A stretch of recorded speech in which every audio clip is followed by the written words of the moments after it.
নমস্কার, আমি রীতা। আশা করি আপনারা সবাই ভালো আছেন, আমিও ভালো আছি। আজকে আমি চলে এসেছি নতুন একটা রেসিপি নিয়ে। আজকে বানাবো দই সর্ষে বেগুনের কষা। সর্ষে আর কাঁচা লঙ্কাটাকে প্রথমে পেস্ট করে নিলাম, আর বেগুনটাকে বড় বড় করে পিস করে কেটে নিয়েছি।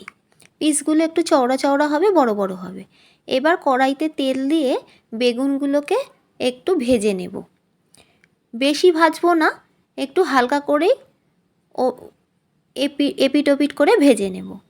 এরপরে পেস্ট করে রাখা সর্ষেটাকে দিয়ে দিলাম। এরপর দেব হলুদ, লঙ্কা গুঁড়ো, নুন আর দই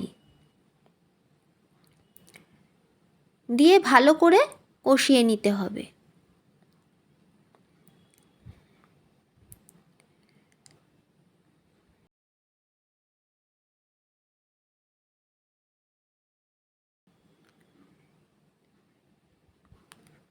খুব হালকা করে নেড়ে দিতে হবে যাতে বেগুনগুলো না ভেঙে যায়। এবার দিয়ে দিলাম একটুখানি রসুন বাটা। আদা দেব না, শুধু রসুনই দেব। খুব ভালো করে একটু হালকা হাতে নেড়ে নিলাম, নিয়ে সামান্য একটুখানি জল দিতে হবে। 5 মিনিট মতো ফুটলে জলটা দিতে হবে। এই রান্নাটা বাড়িতে করবেন, খুব ভালো লাগবে ভাত দিয়ে, রুটি দিয়ে খেতে। শীতকালে রুটি দিয়েও খুব ভালো লাগে।